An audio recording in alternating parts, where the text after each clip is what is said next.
Surveillance video. Have you seen this? It shows a white SUV slamming into a parked car full of people and never even slowing down. It happened early Saturday morning in Liberty City. Two of the victims are still in the hospital as we hear from others about what happened. And they're upset because police have not made an arrest, even though they know who that SUV belongs to.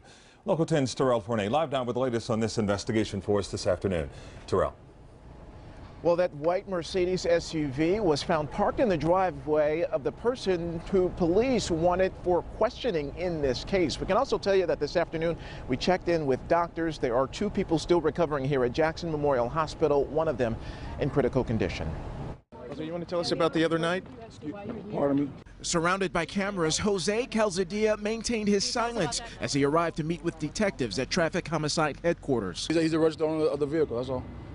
Nothing more, nothing less. Calzadilla's attorney, Yoel Molina, was by his side, helping to ease his client's fears after police implicated the father and husband in a crime that sent 4 people to the hospital over the weekend. This wild surveillance video shows the scene outside of a Miami liquor store, the victims stepping into a car when it is slammed into from behind. A 5th woman is tossed to the ground, but she is the only one to escape serious injury. His car was involved in the incident.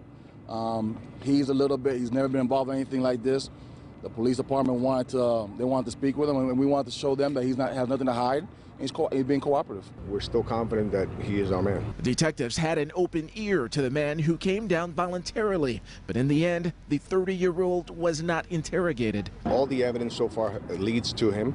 We're not going to try him right now. We're going to try him in a court of law, like he should be. Meanwhile, victims Samuel Sweeting and Marquand Humphrey are now recovering at home, while 21-year-old Fran Brown remains in critical condition, not far down from the room of Shakita Frank, who spoke to us from her hospital bed and shared these photos of her painful injuries. I got a broken collarbone.